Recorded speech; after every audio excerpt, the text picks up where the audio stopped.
Hey guys, welcome back to Semper Mechanic. My name's Thomas. In today's video, we got another mobile mechanic work day. Right now we're headed out to a 2015 Cadillac Escalade. Customer stated the vehicle wouldn't start. He had to get a jump to get it started. He drove it home, and then when he came back out to start it the next morning, it wouldn't turn on at all.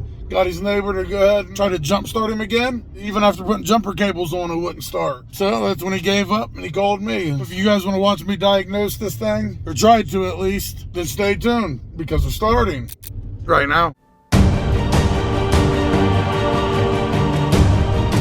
I think we're about to turn in now. Some nice houses out here. About a 35-minute drive, so I've never worked up in this area, I don't think. It should be right around this turn up here. That's what the map says, but hell, you never really know, to be honest. Let's just look for a Cadillac Escalade. How about that? That's a nice one, too. Look at that. We will pull in here. Like I said, nice homes, nice car. I'll make sure we tax their ass. The nicer the home you got, the more I'm going to charge you. Nah, I'm kidding. All right, I'm going to go out and make contact with him. We'll get you set up. So hang on, guys. All right, we just talked to the customer, got a $100 diagnosis fee, and we also got the keys. So we're gonna go ahead and start with our diagnosis. First thing I'm gonna do is check the battery, check the voltage, do a little battery test, and we'll go from there. Like always, our little King Bowling battery tester. Now remember, with these Escalades or the Yukons, the battery's always right here. But a lot of times there's a secondary battery, and you'll see there's an empty battery tray right there. But you'll need to test both of them. This one only has one. It also is the 6.2 liter, if that matters to anybody. Let's go ahead and throw positive on positive, negative on negative. As soon as you hook it up, the power comes on. At the top, it tells you 6 volt, 12 volt, 24 volt. We are on 12 volt. Now the cold cranking amps I cannot see. This is the Autocraft Gold, and it's a bigger vehicle, so it's a big battery. So I'm gonna go ahead and just say 700 amps. That sounds about right to me, because that's not necessarily as important. Yeah, it came back at 559, tested good. It's got 10 volts. I think the charge, SOC is 0, SOH is 64. So that's the health of the battery, and this is the charge of the battery. So it's 0%, but the battery is still good. Only rated at 10 volts here. So I'm gonna go ahead and grab my jump pack, put that on there, see if we can get it started. And if it does start, we'll come out here and test the voltage. If the reading's 13 or higher with the car running, then we know the alternator is working. This is the Top Don JS 2000. If you look in the video description, I'll have a link and a discount code, I think, for this as well. Go ahead and hook this up. Very simple. Simply plug it in there. There's positive there. Kind of hard to see, but it's hooked on the negative terminal. All right, now that it's lit up green like that, all you got to do is press this boost button. You can go ahead and start it from there. I'm going to go ahead and plug in my code reader that I'm using. I've been using this Think Diag too. It's a dongle. So you plug this in, then you download the app. I got this in the video description. I think I got a discount code for this one as well. But I'm telling you, this bad boy right here, the most versatile code reader I have owned. Let's see what it sounds like, what it's doing. All right, here we go. All right, so it started up. Look this. Look this. I couldn't get my voltmeter to pick up, so we'll do it with this. Put that back on 700. Push OK. Cold cranking amps came out as 800 and 14.3. So the alternator is working. Strength of charge 98. So we need to figure out what's going on here, because it is not the alternator. Hotter in a mug out here. Hang on, guys. I'm going to have to do a screen record so you guys can see it, because the app's on my phone. What you're seeing is exactly what I'm seeing. I'm actually just screen recording this. So first thing we want to do is go down to OBD functions, the third thing. Click on that. DTCs and the ECU, there's 2 of them. So let's check out the codes here. Let's go ahead and look at read fault codes. Let's see what fault codes we got.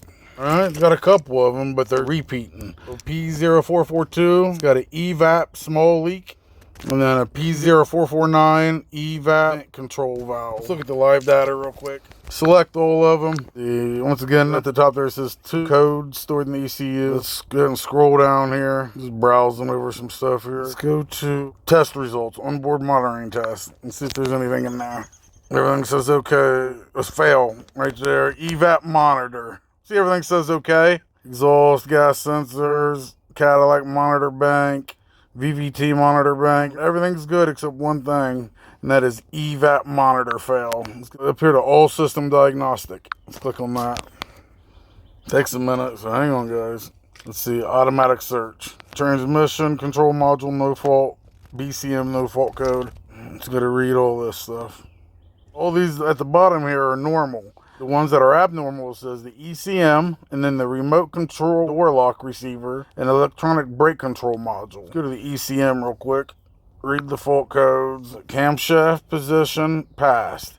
Crankshaft position sensor, passed. Yeah, so now we got the evap small leak, vent solenoid control circuit. All right, as we're sitting there doing our diagnosis on the vehicle, I went ahead and turned off the vehicle, tried to start it again. As soon as I turned it off and turned it back on, it just clicked. So I come back out here. Now, we had the car running for like 20 minutes, and the voltage was at 14. Let me know the alternator was working. As soon as I come back out here and I test the battery, it's back down to 10.48 volts. Now, the battery tester is saying good here, but this isn't good. This battery is not holding a charge. Strength of charge, 0%. I don't know how old it is. I'm actually going to take it off, take a peek at it here and see how old it is. But if you look at the battery, it didn't look that old, but that's why you always want to look at the dates. You guys can't see it, but I looked right here. It says June of 2019. All right, guys, we just wrapped up the diagnosis on this 2015 Cadillac Escalade. And what it boils down to, it's a bad battery. The battery's 4 years old. So what we're going to do is go ahead and replace the battery for him. Also, he's due for some spark plugs. Over 130,000 miles. And he requested them. Now, the vehicle had a lot of little things on it, as you can tell when we was checking codes and all that other stuff. And I showed him that. Didn't really want to mess with that. He just wants to be able to drive his vehicle ASAP. He has to get some money. He has to get some things put together before he can pay us. We did make the $100 diagnosis fee. So once he does pay us and we get the parts, we'll do another video showing us replacing that battery and replacing the spark plugs. That ends today's video. Just showing you another day in the life as a mobile mechanic. Sometimes you only get a call like this, just a no start condition. And a lot of times they're not going to pay you to repair it, or at least not now. They have to wait till they get money. So this might be your only job, but we still made $100 profit. Still pretty good for being your worst day that you could have. If you guys like this video, give me a thumbs up. If you haven't subscribed, please do so. We're knocking on the door of 13,000. I got more people subscribed to my channel than people that lived in my hometown. Double. Think about that. That's pretty wild, right? If you guys want to donate to the channel and personally help me and my family out, you can go ahead. I'll have my Cash App and PayPal right here on the screen. Not obligated to.